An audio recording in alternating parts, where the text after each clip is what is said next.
Este proyecto se desarrolló con base en los conocimientos obtenidos sobre Internet de las Cosas, minería de datos y electrónica. Nuestro proyecto se llama Smart Heater, pues es un boiler que funciona a base de electricidad, ahorrando energía y eliminando el uso de boilers a base de gas, teniendo además la ventaja de poder controlarlo y tener datos sobre el mismo desde el smartphone.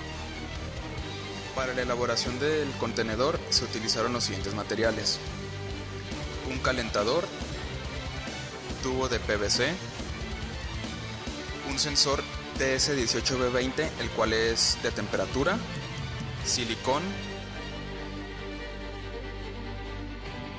y después se utilizaron reductores y una llave de paso.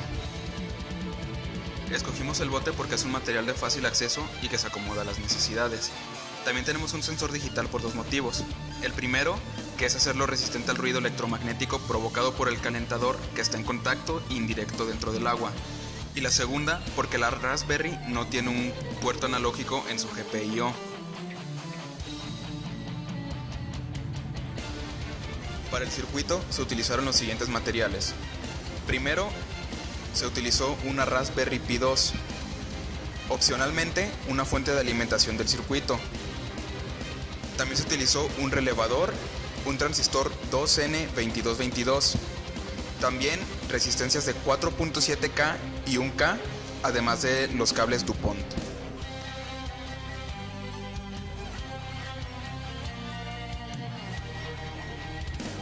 Para la elaboración del boiler, primero se hicieron dos perforaciones en la cubeta. La primera cercana a la base del bote, donde se colocó un reductor para poner el tubo. Y la segunda en la parte superior, en el lado contrario al primero, siguiendo la misma dinámica del reductor y el tubo. El agujero inferior sirve para la entrada de agua y el superior para la salida de la misma.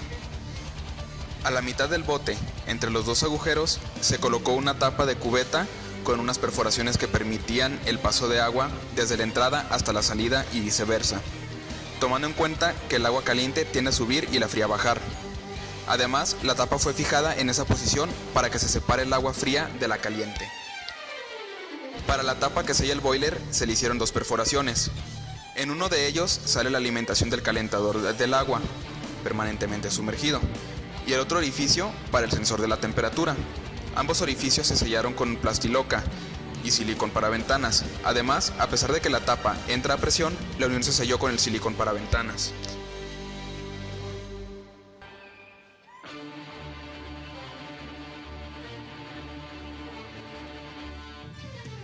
El circuito se alimenta de 5 volts, que se obtiene del conector de 5 volts de la Raspberry.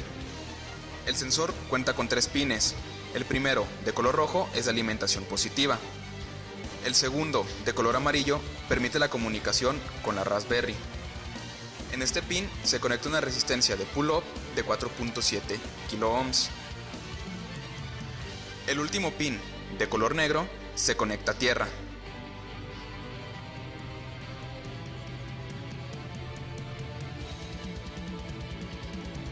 Por otro lado, para controlar la corriente del calentador, se utiliza un relevador estándar de 5 volts, que se conecta mediante un transistor 2N2222 a la Raspberry. Desde este llega una señal a la base del transistor, que permite el paso de corriente entre el colector y el emisor, que en este caso se conecta a tierra.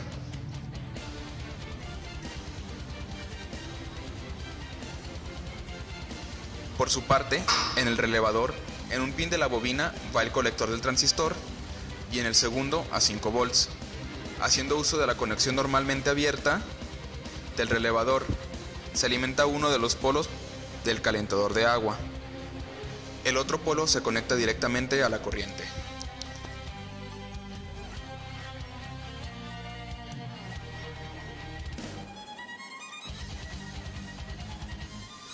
Para la comunicación se utilizó el protocolo MQTT. Para la programación se hicieron 3 lenguajes que son C en Raspberry, JavaScript en Node.js y Java en Android para la aplicación que controla el sistema. Iniciando con la Raspberry, utilizamos la librería de Mosquito para el uso de MQTT. Se tienen 3 hilos corriendo simultáneamente. El primero es el hilo que arranca la aplicación, que simplemente queda en espera al iniciar el cliente MQTT. El segundo hilo es el encargado de revisar y controlar la temperatura del agua. El tercer hilo se encarga de controlar el PWM, el cual a su vez controla el relevador. Se tiene un hilo adicional que se ejecuta exclusivamente cuando llega un mensaje por el cliente MQTT, el cual se encarga de reportar los cambios de la temperatura deseada y de encender o apagar el segundo hilo.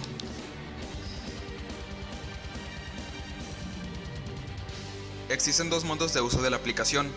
La primera es el modo manual, en el que se le envía el comando regadera que inicia la aplicación, seguido del parámetro T minúscula, que indica la temperatura, y un número decimal que indica la temperatura a la que se requiere el agua.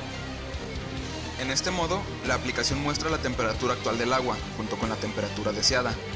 El segundo modo es el modo remoto, donde la aplicación se inicia simplemente corriendo el comando regadera sin ningún parámetro extra. En este modo se utiliza el protocolo MQTT para reportar la temperatura y el tiempo del baño al broker. En Java se creó una aplicación de Android que permite comunicarse por MQTT con la regadera. La aplicación tiene un botón de encendido y apagado del calentador, un slide para seleccionar la temperatura deseada, además de un letrero que indica la temperatura actual del agua, un botón para intentar la conexión hacia la regadera y un botón para acceder a la configuración y poder indicar la dirección del broker. Para esta aplicación se utilizó una librería llamada Pajo, que es proporcionada por Eclipse, la cual permite la comunicación por MQTT. Se instaló Node.js con el comando apt-get install Node.js. Luego se agregó un enlace simbólico para que se pudiera hacer referencia a este framework como Node, con el fin de que funcionara el paquete NodeDaemon. Luego, utilizando el npm, se instalaron las librerías MongoDB y MQTT. Se creó un cliente que guarda los datos relevantes producidos por el uso de la regadera, tales como la duración del baño, el consumo de energía en watts y la fecha, de forma que se pueda mostrar la diferencia de consumo a lo largo del tiempo. En este mismo cliente se configuró la IP del broker y el tópico al que se suscribió, y se utilizó el comando node para ejecutar el cliente. Este video quedó documentado en una instrucción de trabajo.